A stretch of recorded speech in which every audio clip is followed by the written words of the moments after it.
What if I told you there's something that you can do right now to level up your jiu-jitsu game without spending any more time training? Would you do it? I'm not talking about lifting weights, taking roids, or watching one of John Danaher's instructional videos. I'm talking about nutrition. Welcome to the ultimate jiu-jitsu nutrition guide. What makes me qualified to try and teach you about nutrition anyway? Well, I may be a white belt, but I've been an online nutrition coach for years.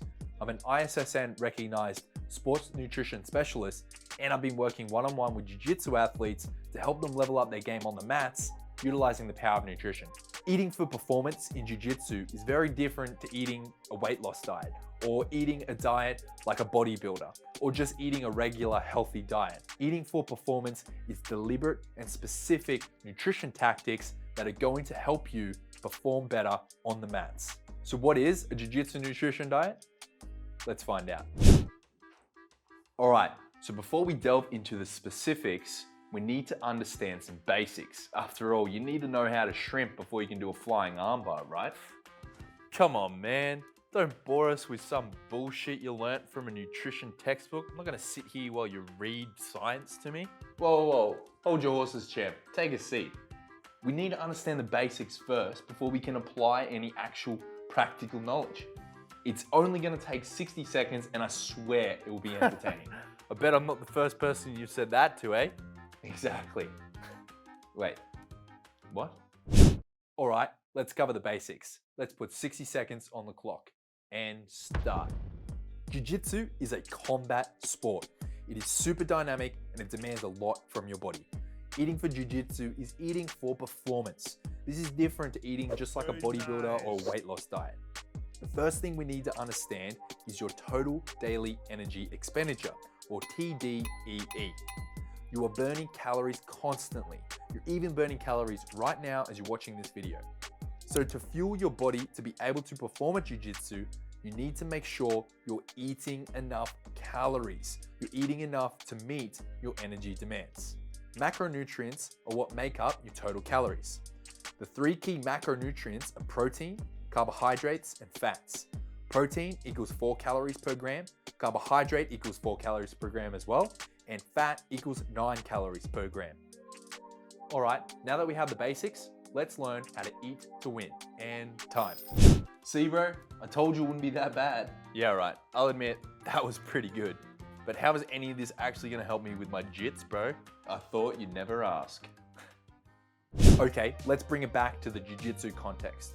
I said that eating for jiu-jitsu performance is different from eating like a fad diet, a weight loss diet, or a bodybuilding diet. But where do we start? What's the go?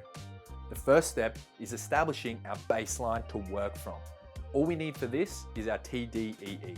This may seem like a complicated, overwhelming task, but it's really not. It's quite simple, and I'm going to walk you through it.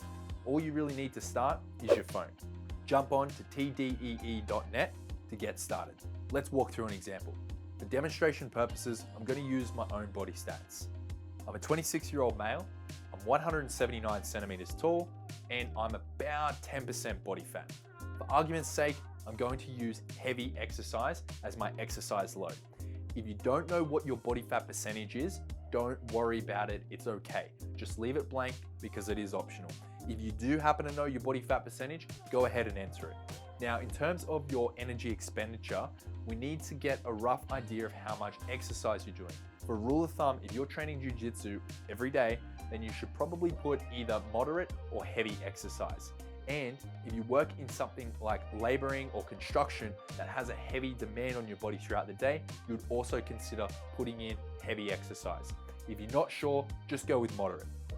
So once you've entered your numbers, it will give you an estimated TDEE. So mine is 3,287 calories, which we're just going to round up to 3,300. Now that we have that established, we can calculate our macros. So now we have our baseline, it's time to work out our macros. Utilizing the TDEE, we're going to figure out our protein, carbohydrate, and fats. First thing you do is you calculate your protein. The reason we begin with protein is because it's essential to get this macronutrient correct. Very common do I find people are under eating protein, but not all protein is created equally, but we're going to get to that in just a moment. The reason that we want to get our protein correct is so that we don't go catabolic. If you're not sure what that word means, all it means is that your body begins to break down your muscle instead of build it up. Let me explain. When you're training jits, particularly if you're going hard in the paint for 10 days straight, then you will create some micro tears in your muscle. What your body does in response to those tears is it repairs them. It is this process of repair that your muscles build back bigger and stronger. But if you're not getting enough protein, then your body doesn't have access to the amino acids it needs to repair your muscle. What your body does is it breaks down the protein you ingest into the substrate of amino acids. Proteins are made of chains of amino acids. So what does your body do in response to not having enough amino acids from the protein you ingest? It gains access by breaking down other muscle to repair your damaged muscle. This is not what you want because you are catabolic. Okay, so can you eat too much protein though? That's actually a pretty good question. So can you eat too much protein? Sort of. So long as you're not in the at-risk category for too much protein consumption, which don't worry, you would know if you were, then when your body consumes too much protein, all it does with it is goes through a process called gluconeogenesis, which essentially means that it converts the excess protein into carbohydrate substrates, which can then be used for energy. Now, if you're eating too much protein as well as too many calories, then all it's doing is converting that protein into lipids or fat. So you're basically just storing it as fat, which is what happens when you consume too many calories in general. All right, so how much do we need to eat then? Let's find out. So now that we're not worried about eating too much protein, let's figure out how to actually calculate the protein that we need. The ISSN recommends anywhere from 1.5 up to 3 grams of protein per kilogram of body weight. However, for athletes, sticking with 2 grams is the best. And I'll explain why when we get to the carbohydrates section. So let's go with 2 grams per kilogram of body weight for your protein intake. For me, that ends up being 160 grams of protein per day. The next macronutrient we calculate is fats. This one might actually surprise you. So when considering how much fat to take in, there is so much research on fat intake, not to mention the whole keto argument. But when it comes to fats, we need to consider a few things. Firstly, the ISSN recommends an intake for athletes of approximately 30%. Now, if you do your own research, you'll find that depending on who you ask and who you're looking into, people recommend anywhere from 20 to 35% of fat intake for athletes. However, we're going to stick with the ISSN's recommendation for fat intake for athletes, which again is 30%. So the way you do this is you calculate 30% of your TDEE and you divide that by 9. This will give you how many grams of fat you need to make up 30% of your total calories from fat. For me, that ends up being 110 grams of fat per day. Next up, let's tackle carbohydrate. Now I said I was going to mention this during the protein section, why we went with 2 grams of protein instead of anything greater. Now there's a couple reasons for that. Firstly, the argument is if you increase your protein greater than 2 grams, you're probably not going to get much more protein absorption. But the second one, and this is what it has to do with carbohydrate, is that we want to be aiming for about 50% of our calorie intake, our daily calorie intake, coming from carbohydrates when you're an athlete training jiu-jitsu. Now, the reason for this is because carbohydrate is going to be your most optimal source of fuel when you're training on the mats. If you're a jits god and you're smashing out 3 sessions a day, that has a huge glycolytic demand on your body. You need to make sure that you have glycogen stores ready to go in your muscles for when you're training jiu-jitsu. It's essential that we have a decent amount of carbs and we're bringing it in. Now, not all carbohydrate are created equally. I'm not giving you any sort of thumbs up to go start smashing sugar. I'm watching you.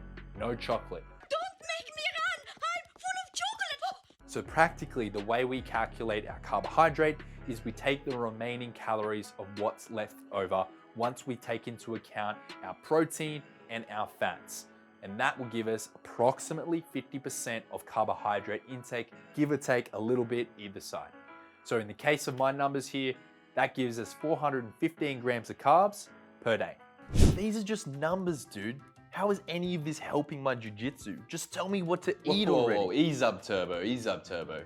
Doesn't really matter if I tell you what to eat if you don't know how much to eat, right?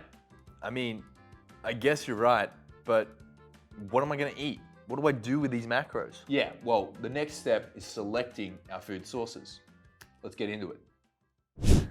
Okay, now that we know how much to eat, let's delve into what to eat. Let's start with protein.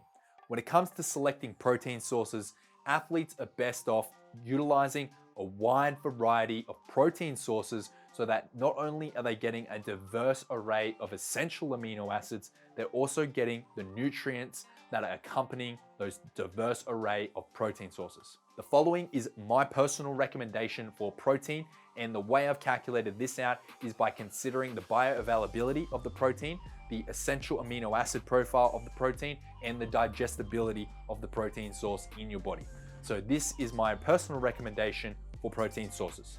By the way, this is by no means an exclusive list.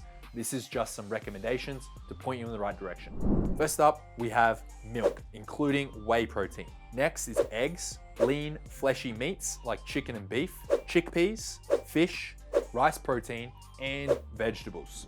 Next up, we have fats. When selecting fat sources, similar to protein sources, it's good to go with a wide variety of fats, but of course, we want to eliminate all trans fats from your diet. This list, similar to the protein, is by no means an exhaustive list or an exclusive list. It is simply recommendations to point you in the right direction. Some healthy fats to choose from are eggs, dairy, avocados, nuts, extra virgin olive oil, and fatty fish like salmon. Lastly, we have carbohydrates. Now, I mentioned that not all carbohydrates are created equally. This is not a license to smash out the sugar, chocolate, and other crap just because you need to get carbs.